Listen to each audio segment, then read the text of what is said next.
Qvardiolanın 5 qızıl qaydası. Bəzilərini eşidəndə çox təəccüblənəcəksiniz. Birincidən başlayaq. Klubda gecikmək qadağandır. Bütün oyuncular komanda iclaslarına vaxtında gəlməlidir. Hətta vaxtilə klubun sabiq kapitanı olan Oker məhz buna görə dəfələrlə cəzalandırılmışdı. Digər qayda isə çox qəribədir. Maçdan 2 saat əvvəl telefonla danışmaq olmaz. Bunun səbəbi isə futbolçuların fikrini yayındırmamaqdır.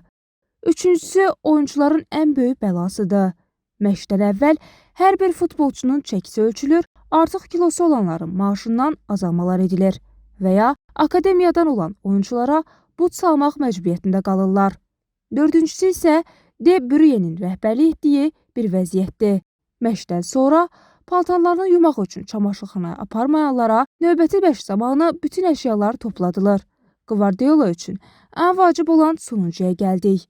Bütün oyuncular məşqdən sonraki 1 saat ərzində birlikdə yemək yeməlidirlər.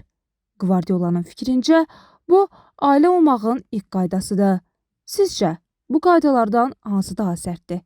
Şərhlərdə yazın.